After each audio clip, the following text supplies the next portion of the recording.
welcome to another episode with Rethinking Trauma and Transition. And tonight or today we are going to be continuing on with the theme that we started with PTSD, where now we're breaking it down into the key specific elements within that people might have experience of, just to give a bit more of an in-depth review of that. And this episode we're talking about hyperarousal, what it is, how it's experienced, and the key component elements within that. Does that cover it, Rich? What do you reckon? Pretty much, Ali, I think. So how hyperarousal then? Yeah. If somebody imagines their central nervous system as a river, and when it's flowing nice and smoothly, there's no breaking of the river banks. Yeah. But when there's a strong current come through or excess water coming through, it's almost breaching that water, or that water is almost breaching the river banks. Yeah. So with hyperarousal, it's getting to the limit of those river banks, not quite flooding it over, but just staying there, just almost possibly sometimes encroaching over, but staying within that river system itself. So in terms of that,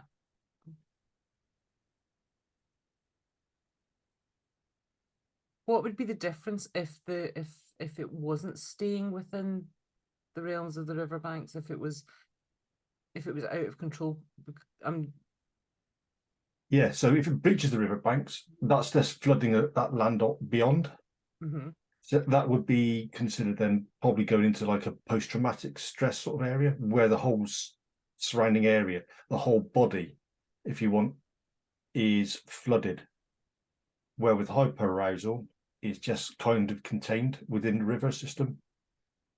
So that's almost a bit like the expansion onto floodplains, but not quite to the point where it's almost like so overwhelmed that everything stops functioning properly. Yeah. But the current is, in hyperarousal, current is permanent.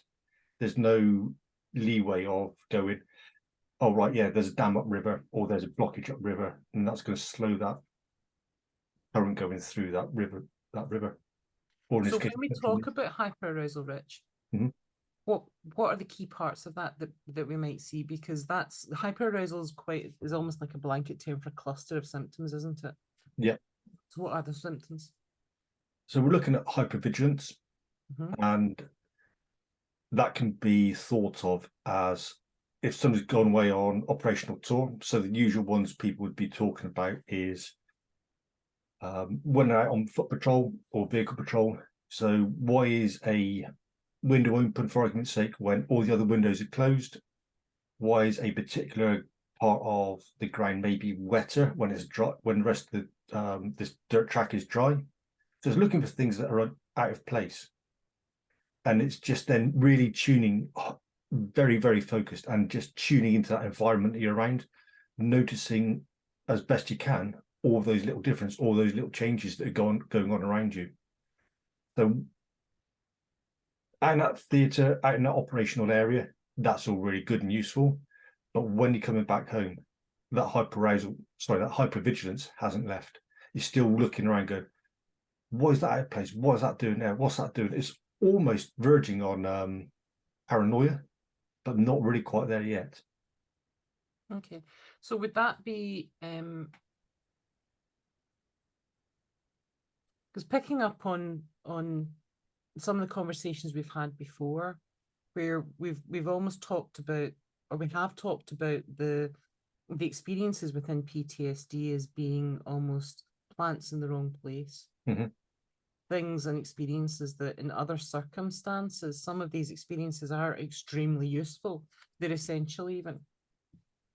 Hypervigilance being one of those, because what you're describing is that heightened state of alertness, which ensures that from a sensory input piece, you're really attuned and really focused on absolutely all of the visual, verbal, auditory cues around about you, the kinesthetics around about you, that says, actually, I'm going to notice anything that's out of place that could then be an indication that I need to take evasive action or do something that out of the normal because this is now a danger situation. So that sounds as though if you're transferring from suppose, say, being on tour to then being back in your home environment, if that hypervigilance has been sustained for a long period of time, does it almost become habitual, almost like second nature? Yeah, just wants to look out for threat. So that means that not only are you're almost kind of, when you come back into that home environment, then you're almost fighting against unconscious competence in something, which would be that hypervigilance. Yeah. That's what habit is, isn't it? It's that yeah. transference from conscious competence to unconscious competence, but you don't have to think about it too much, you just do it. Yeah.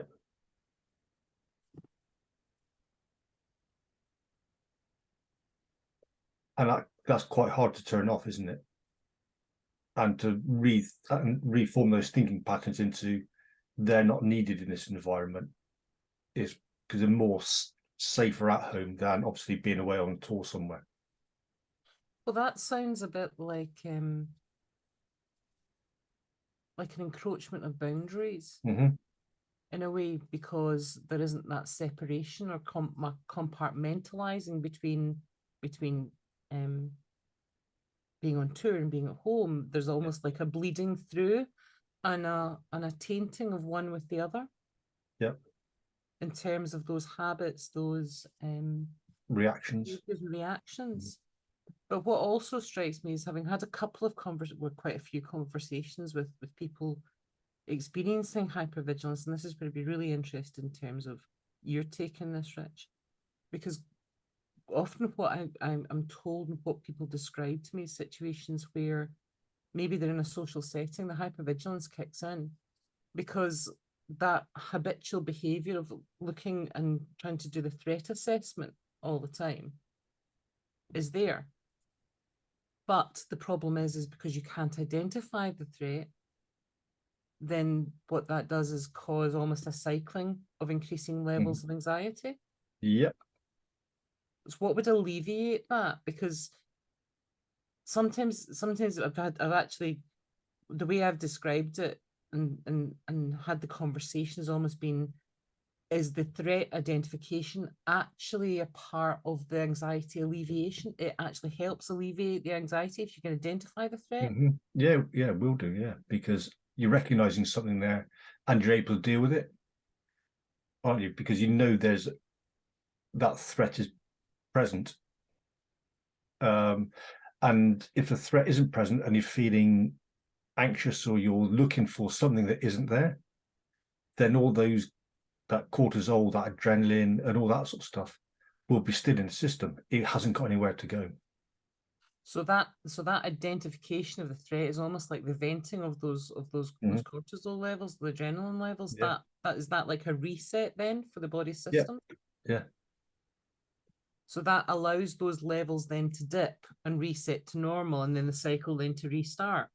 But if you haven't identified the threat, you haven't made decisions over how you're going to respond, then those levels haven't been reset. Yes. They just continue to escalate. Unless that person then takes some action in some sort of way. So what sort of actions would that be?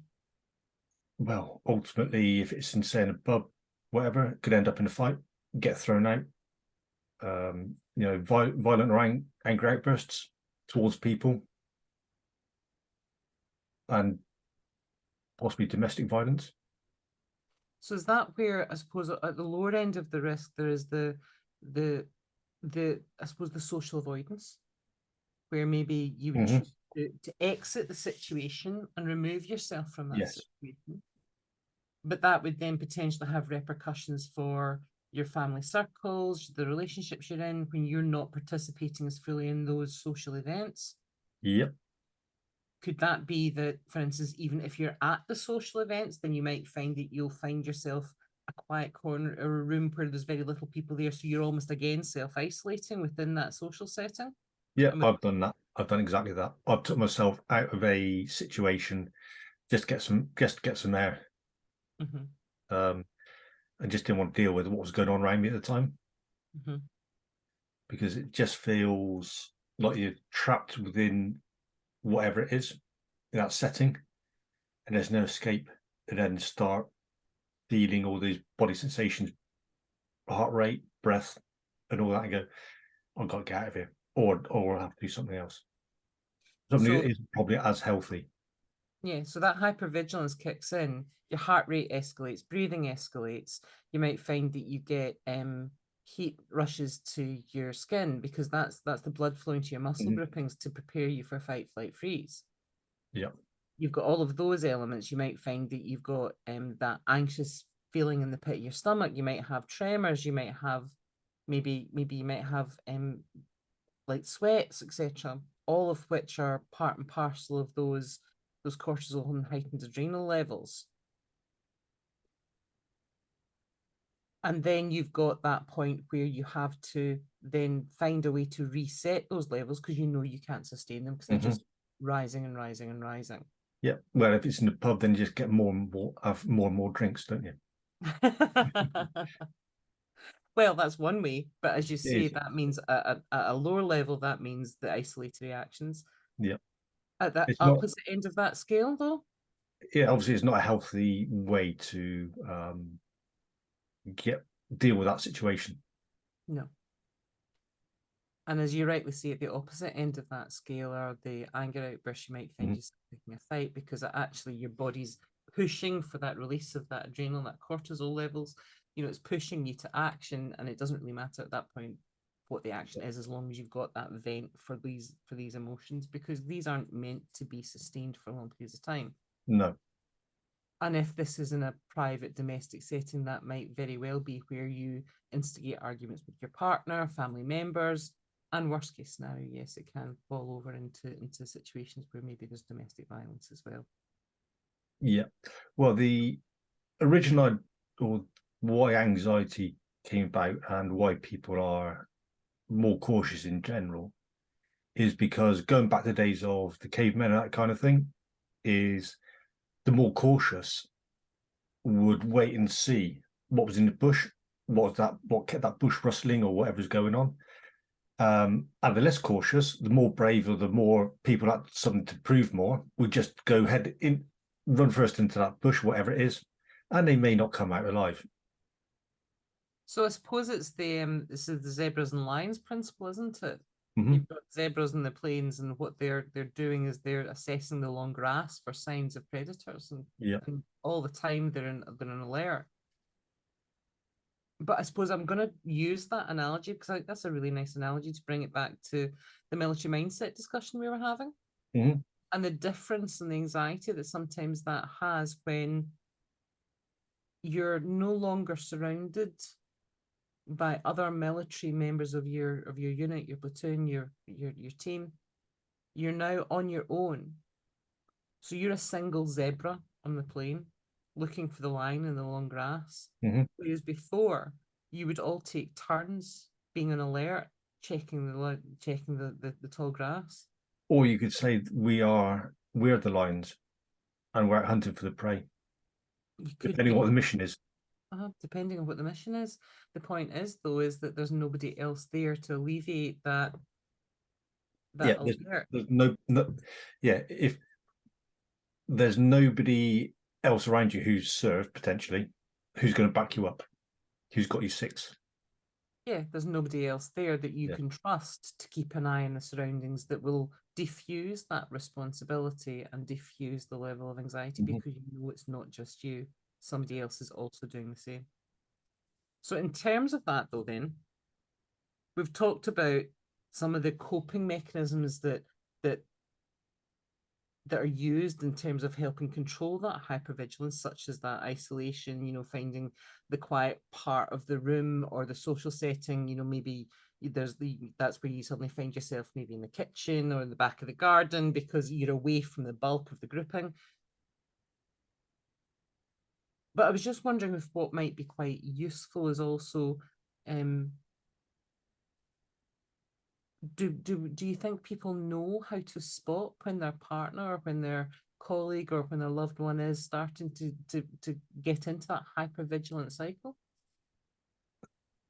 Oh, excuse me. I think it could depend on how tuned in they are to each other, and maybe how long they've been going out. Some people are very good at reading body language, maybe because of what was happening in their own personal childhood, where others might be not as oblivious or don't care as much. But again, that would depend on how healthy that relationship is between those people.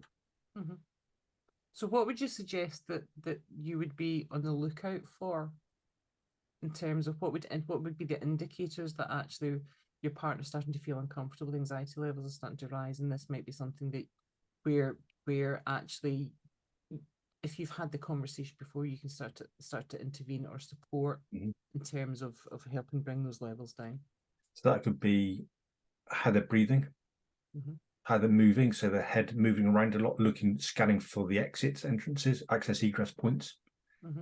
They could be looking for threats as well, who's out and about.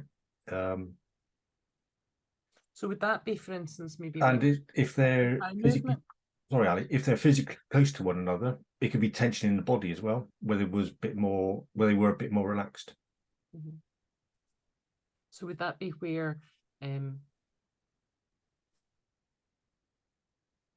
you could literally see somebody constantly scanning the surroundings, so that they're almost literally doing that peripheral scan all the time? The eyes are constantly on the go, constantly assessing, constantly watching, and as they do, that might mean that they may be slightly distracted from the conversation they're having with you, because their attention or focus is split.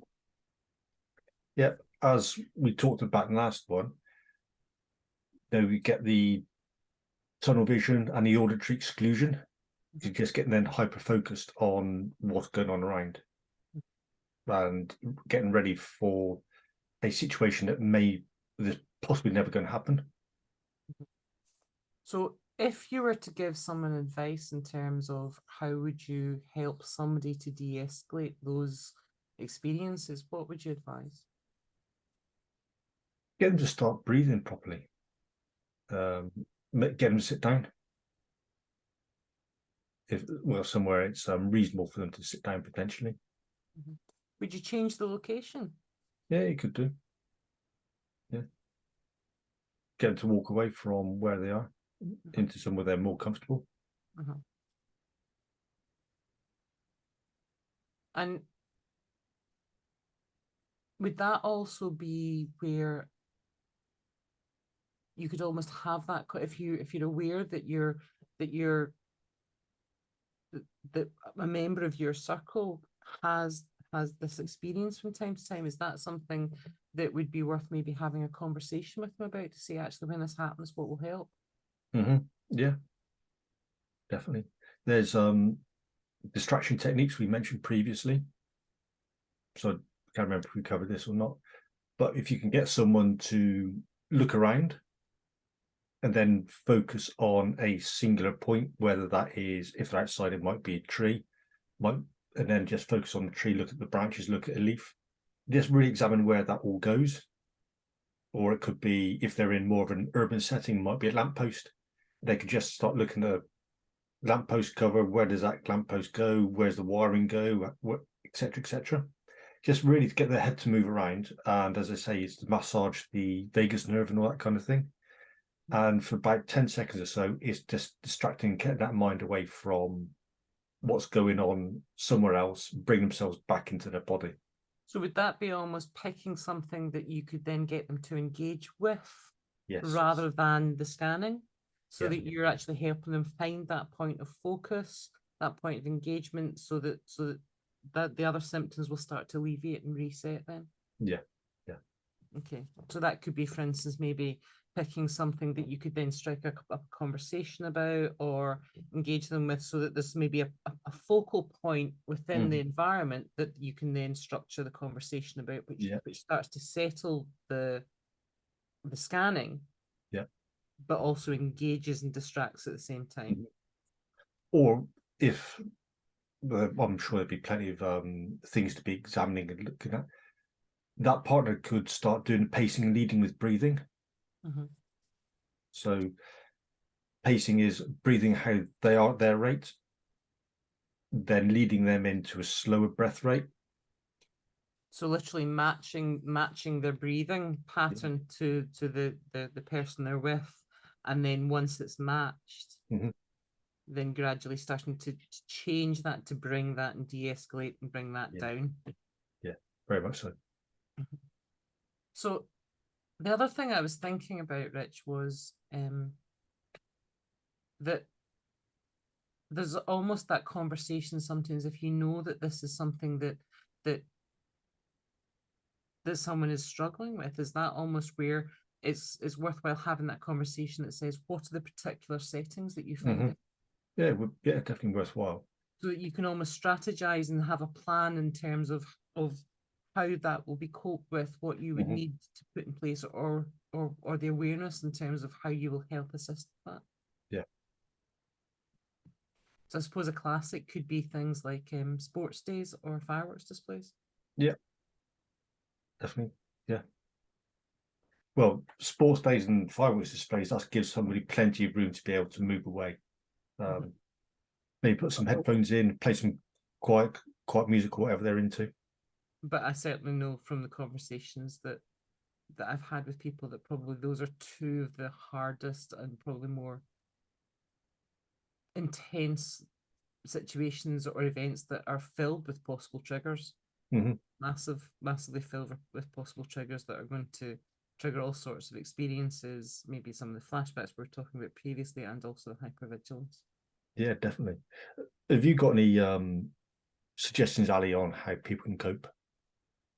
Well, I think it's about being realistic in terms of your expectations of that individual, so that if you're aware that these situations are particularly fraught and difficult for them, then actually have that conversation up front to say, okay, so that you've got an agreement over what happens if they if they do need to exit the situation, how you're going to enable that for them so that they don't feel awkward with that too, and you're aware of the fact so that you don't feel let down either. And that's also maybe if there are, for instance, if this is a family setting, there are children involved, maybe almost engaging the plan with the children, but in such a way, not so that they're aware that there's an issue, but just so that they're aware that there might be a limitation in terms of how much this individual will be with them at that point in time. Because if you're almost planting that seed in advance, then you're preventing the letdown because it's planned for. Yeah, good plan. And the children are very aware of what's going on anyway, aren't they? In family situations, yes, they can be. I think children are remarkably astute and remarkably observant.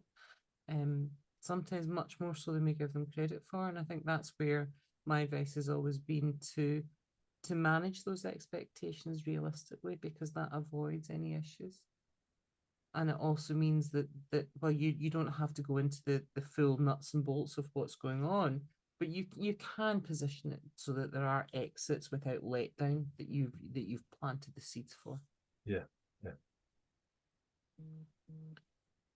And we did briefly mention about with hyperarousal is high risk behaviours. Yeah. Yeah. And give me some examples of those, Rich.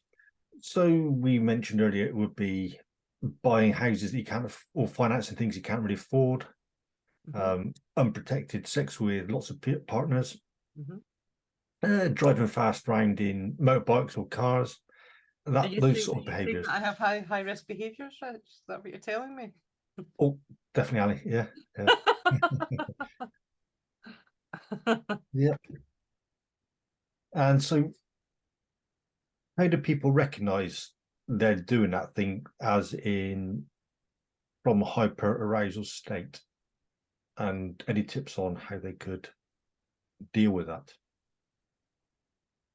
Again, what often goes hand in hand with that is that almost sense of pressure and sense of need to vent, so Mhm. that there is a release that you're chasing in that moment.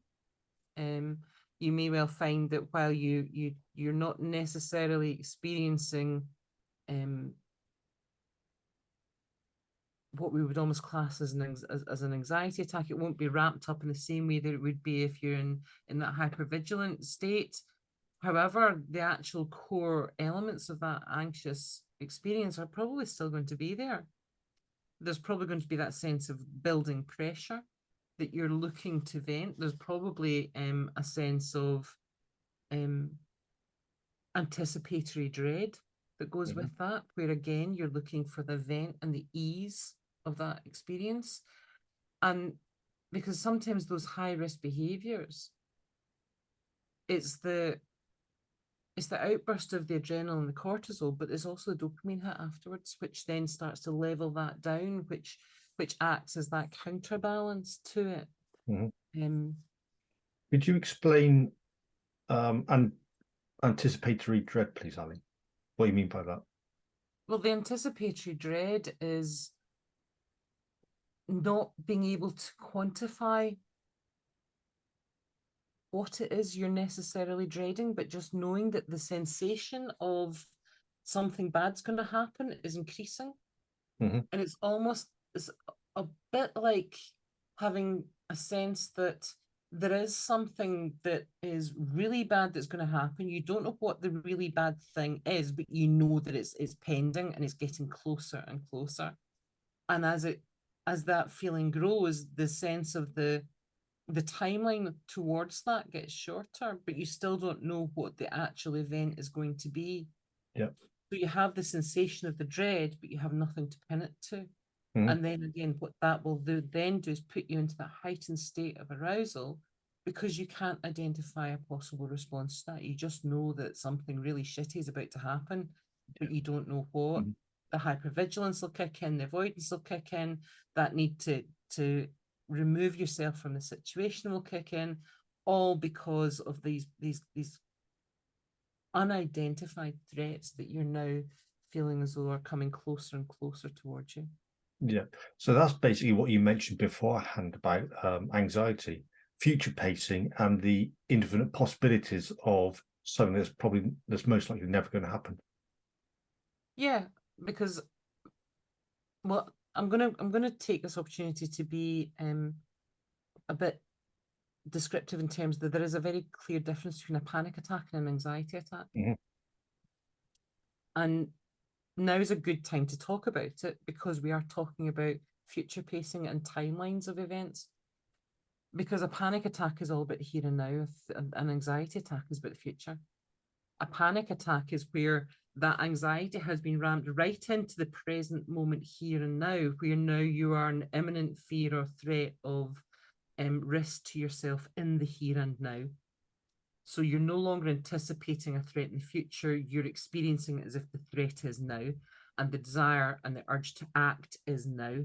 It's not about doing that or anticipating the need to act in the future. It's the fact that you're feeling that urge to act now, and if you do not, that it can get to the extent that you feel as though you're physically at threat, that you are going to come to imminent harm or hurt. Yeah. So panic is about here and now, anxiety is about the future. And that the problem you have when you're working in the future is the infinite possibilities. And I think I said in one of the previous podcasts, isn't it, where there is one past, there's one present, but there are infinite multitude of options in our future. And when we're trying to contingency plan for all of those, no wonder it puts us in overwhelm. Definitely.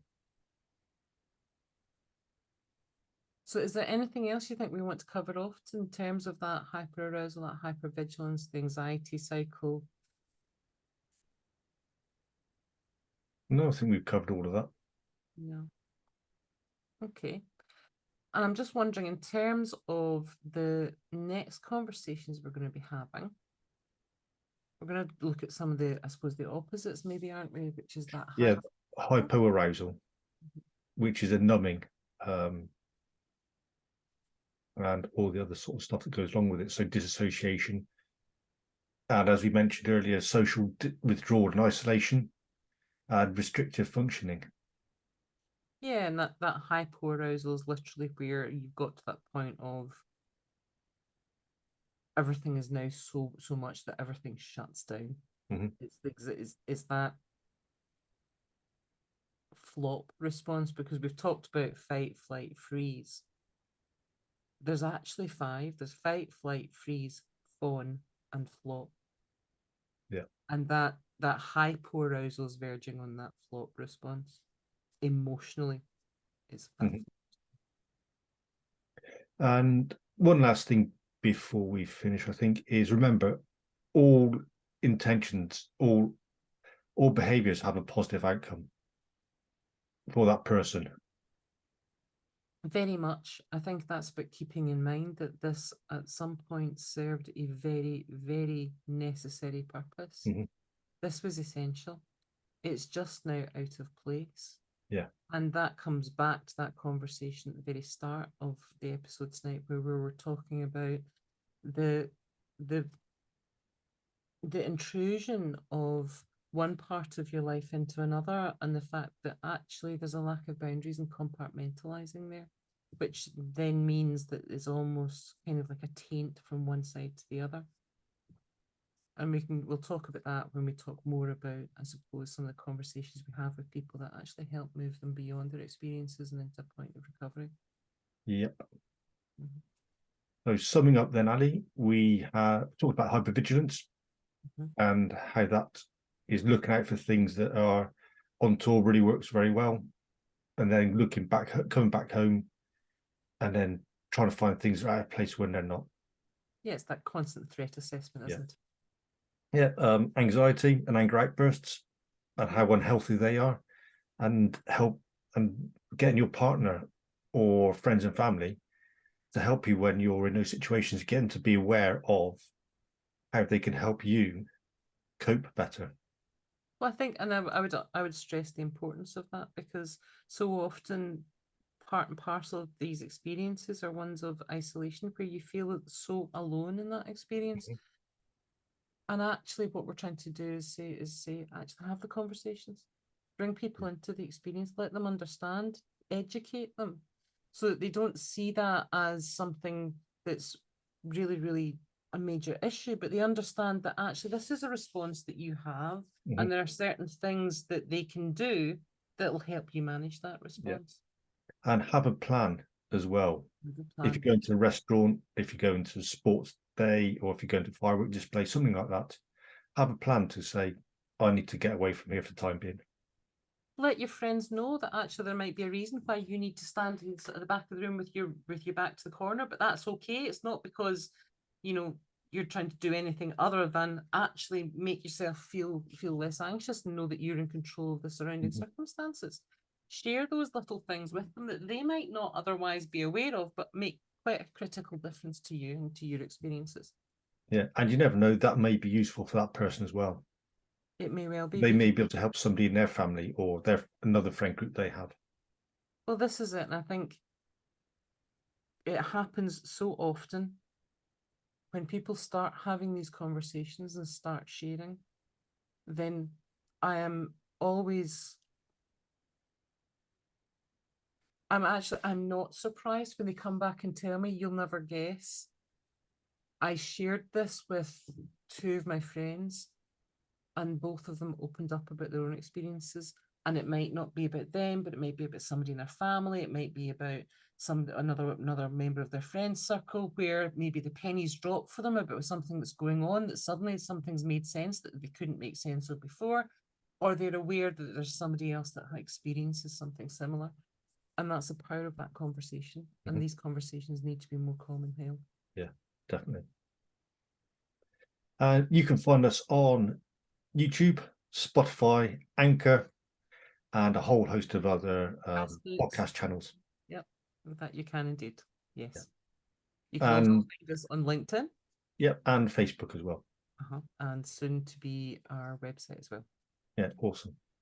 And if you need to contact us, you can do so either through any of those social media platforms, so via Facebook, via LinkedIn, directly. You'll find both Rich and I directly on LinkedIn, you can message either one of us there. And we also have an email account, which you'll find at the bottom in the show notes for this as well. Yeah, awesome. Thank you, Ali. Thank you. And thank you to our listeners. And we'll hope you tune in again soon. That we shall. Yeah. Goodbye.